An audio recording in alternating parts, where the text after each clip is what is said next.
Imagine a planet almost the same size as Earth, similar in mass, density, and composition, so much so that it was once called our cosmic twin. But when we point our telescopes toward it, we don't see a reflection of home. We see a nightmare. This is Venus. At first glance, it shines brightly in the sky like a jewel, but behind that glow hides one of the most hostile places in the entire solar system. Venus has no oceans, no blue sky, no welcoming surface. What it does have is a suffocating atmosphere made of carbon dioxide, hot enough to melt lead. It's blanketed by clouds of sulfuric acid, and its air pressure would crush a spacecraft like a tin can. So the question is, how did a planet so similar to Earth become a living hell? Today, you'll understand why Venus is the greatest warning the solar system has ever given us. Venus was born around 4.5 billion years ago, deep within the swirling chaos of the protoplanetary disk surrounding the young sun. This disk, made of gas and dust from ancient stars long gone, was a turbulent nursery for the early planets. Heavy, elements like iron, silicon, and carbon collided and fused, forming the building blocks of what would become the worlds of our solar system. Amid this cosmic dance of collisions and gravity, Venus slowly began to take shape. What makes its story so compelling is how, in its infancy, Venus was surprisingly similar to Earth. Both planets formed in roughly the same region of the solar system, had comparable chemical compositions, similar sizes, and, according to some theories, even oceans of liquid water in their early stages. For a fleeting moment in cosmic time, it looked like there were two sibling worlds growing side by side. But soon, the differences started to emerge. Venus's slightly closer position to the Sun was enough to drastically alter its fate. Higher, average temperatures triggered a cascade of atmospheric changes. Instead of preserving its water and forming a stable climate like Earth, Venus experienced rapid evaporation of surface moisture. Its skies thickened with carbon dioxide, trapping more and more heat. A runaway greenhouse effect began transforming this young world into a thermal prison. Another key difference lies in its rotation. While most planets spin eastward, Venus rotates westward, slowly, in a retrograde motion nearly opposite to Earth's. This sluggish and inverted spin still puzzles astronomers. It may have been caused by a massive collision with another celestial body, or by gravitational interactions that unfolded over billions of years. Whatever the cause, this unique rotation altered the planet's internal dynamics and surface evolution. And then there's the name. The ancient Romans named this planet after the goddess of love and beauty, Venus, because of how it appeared in the sky. Venus is the third brightest object visible from Earth, after the Sun and the Moon. Its soft, steady glow enchanted ancient observers, who had no idea of the hellish reality hidden beneath that brilliance. They couldn't have imagined that behind this serene appearance was a world of extreme heat, pressure, and storms unlike anything on Earth. So, the formation of Venus is more than just a planetary origin story. It's the beginning of a cosmic tragedy. A planet that started as Earth's twin took a sharp turn into a nightmare. To understand how Venus formed is to understand how quickly the balance of habitability can tip, and why Earth's delicate conditions are far from guaranteed. If Venus's surface is hell, its atmosphere is the gateway. The first shocking fact is how absurdly thick it is. Venus's atmosphere is so dense that the pressure at the surface is equivalent to being nearly 1 kilometer underwater on Earth. Any probe sent there gets crushed in minutes, literally. But pressure is just the beginning. The atmosphere is made almost entirely of carbon dioxide, with a deadly touch of sulfuric acid floating in toxic clouds. There's no breathable oxygen, and worse, temperatures soar above 470 degrees, hot enough to melt lead. This creates the most extreme greenhouse effect in the entire solar system. And then there's the sky. Unlike Earth's blue dome, Venus has a suffocating yellowish haze, constantly shrouded in thick clouds that reflect sunlight. But these clouds trap heat instead of letting it escape, turning the planet into a furnace where nothing survives. To make things even worse, Venus's winds are violent. In the upper atmosphere, they circle the entire planet in just 4 days, much faster than the planet itself spins. This creates a bizarre phenomenon called superrotation, an atmospheric cycle that we still don't fully understand. Even higher up, where the pressure and heat are more tolerable, there's still a problem: acid rain. But it never reaches the ground. The sulfuric acid evaporates mid-fall in a hellish cycle of destruction. Venus isn't just inhospitable, it's a chemical and thermal nightmare, a brutal reminder of how a planet can go completely wrong. The surface of Venus is one of the most inhospitable environments in the entire solar system. For decades, it remained shrouded in mystery, hidden beneath a thick layer of sulfuric acid clouds that completely block any direct observation. Only through the use of powerful radar have we been able to uncover the contours of this scorching world.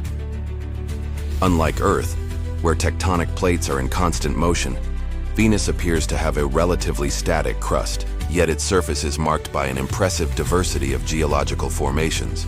There are vast volcanic plains, mountain ranges stretching for thousands of kilometers, massive calderas, and structures known as coronae, circular features, caused by rising magma that pushes the surface upward. About 80% of the surface is made up of smooth plains formed by basaltic lava flows that spread over large regions. But perhaps the most striking feature is the number of volcanoes. Venus has more volcanoes than any other planet in the solar system. It is estimated to have over 1,600 major volcanoes, not counting the thousands of smaller cones. However, we still don't know for sure if any of them are currently active. Some missions have hinted at this, detecting thermal variations and suspicious gas emissions, but no definitive proof has been found. Another fascinating aspect of Venus is the lack of obvious signs of erosion. That's because its dense, hot atmosphere prevents the presence of liquid water, and while the upper winds are fierce, they barely touch the surface. As a result, geological features remain preserved for millions of years, as if time itself were frozen there. Among the strangest formations are the tesserae, extremely deformed regions with irregular puzzle-like patterns. These are made up of folded and compressed rock blocks, pointing to an intense and poorly understood geological history. There are also impact craters scattered across the planet. Interestingly, they are few in number and remarkably well preserved, suggesting a geologically young surface, likely less than 500 million years old. This supports the theory that Venus underwent a planet-wide resurfacing event, in which built-up internal heat broke through the crust and flooded it with fresh lava. Standing on Venus's surface would be like walking at the bottom of a blazing ocean. The atmospheric pressure is 92 times that of Earth, equivalent to being 900 meters underwater, and temperatures reach around 470 degrees, 878 degrees. Any lander sent there had a short lifespan. The Soviet Venera 13, for example, survived only 127 minutes before being destroyed. In short, the surface of Venus is a window into a world radically different from ours. It's a reminder that even planets born under similar conditions can evolve in opposite directions. Venus isn't just a hot planet. It's a lesson in the extremes of what's possible in the universe. Venus's atmosphere is undoubtedly one of the most extreme and intriguing in our solar system. From a distance, it appears to be a welcoming world, with temperatures reaching up to 470 degrees Celsius, hot enough to melt lead. But temperature isn't the only striking aspect. The atmosphere is primarily composed of carbon dioxide, CO2, with thick clouds of sulfuric acid that make any attempt to observe the surface directly a true challenge. These clouds form at altitudes ranging from 30 to 70 kilometers above the surface, and unlike on Earth, where clouds are associated with rain, on Venus, these clouds are anything but gentle. They create a surface pressure about 90 times greater than Earth's atmospheric pressure, the equivalent of being 900 meters underwater. This thick gas layer prevents any efficient heat exchange between the surface and space, creating the famous runaway greenhouse effect. Venus's surface heat cannot escape, resulting in a continuous heating cycle. The superrotation of Venus's atmosphere is also a fascinating phenomenon. The winds at the upper atmosphere can reach up to 360 km/h, while the planet rotates much more slowly. This means a full rotation of Venus, a day, takes longer than a year on Venus, creating an interesting contrast between the high-altitude winds and the slow planetary movement. In terms of climate, the most terrifying feature is the presence of sulfuric acid storms.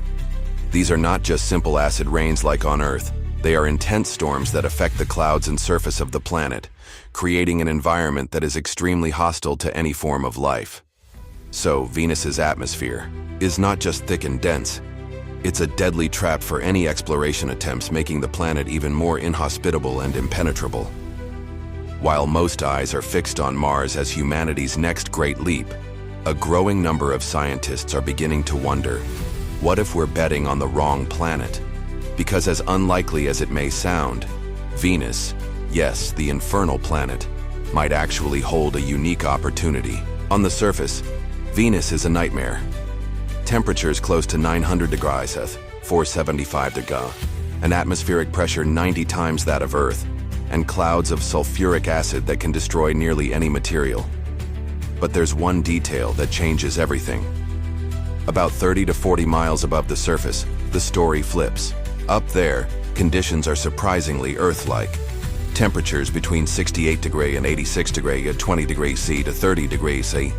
Pressure similar to sea level on Earth, and even natural protection from cosmic radiation thanks to the dense atmosphere. And it's within this band that a bold idea takes shape, floating cities suspended above the chaos. It may sound like science fiction, but there are real proposals. NASA has studied a concept called HAVOC, a plan to explore Venus with airships. The vision starts with unmanned probes, then short-term crewed missions, and eventually, permanent habitats drifting in Venus's skies. But why take such a risk with Venus, when Mars seems so much safer? For starters, Venus has a gravity that's 90% of Earth's, meaning far fewer health problems from long stays in low gravity. Second, Venus's thick atmosphere offers excellent protection from radiation, something Mars can't provide. Third, Venus receives nearly twice as much solar energy as Earth, making power generation far more efficient. And finally, Venus is closer to us than Mars, making missions and emergency rescues significantly easier. Of course, none of this means it will be easy. The materials for the floating cities must resist sulfuric acid. Life support systems must be entirely self-sustaining. And with no solid ground to build on, everything must float. It's challenging, it's dangerous, but it's possible. And perhaps, more importantly, it's the kind of challenge that defines humanity. If we ever manage to build floating colonies in Venus's atmosphere, they won't just be experiments. They could become scientific outposts, industrial stations, or even tourist destinations in a future where we no longer rely on a single planet. Colonizing Venus may sound like madness today, but history shows us, when humanity dares to confront the impossible becomes inevitable. Venus is not just a planet. It's a legend woven through cultures, religions, and centuries of wonder. When ancient people looked to the sky, Venus was among the first celestial bodies to ignite the imagination. So bright it can cast a shadow. Its light has long been seen as an omen, a goddess, a celestial mystery. To the Mesopotamians, Venus was the goddess Inanna, or Ishtar, symbolizing both love and war. A fascinating contradiction, one that fits the planet perfectly, beautiful and deadly. The Greeks saw this too, naming it Phosphorus when it appeared before sunrise, and Hesperus at dusk.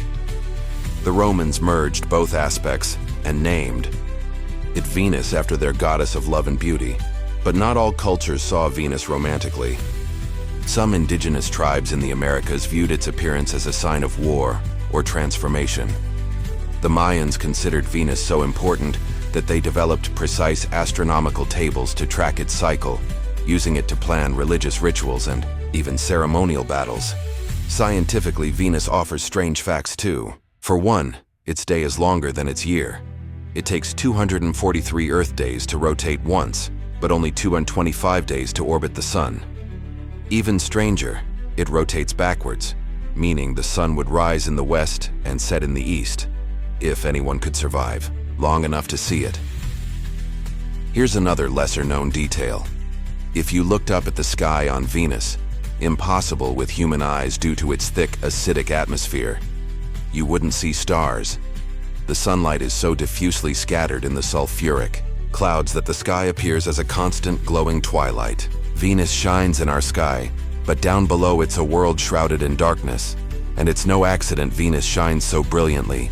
Its atmosphere reflects up to 70% of the sunlight it receives, making it the brightest object in our night sky after the moon. So much light, so much beauty, yet a place utterly inhospitable. It's as if the cosmos is reminding us, not everything that glitters is survivable. If one day we float above Venus's clouds, what else could be possible? Subscribe and explore the impossible with us.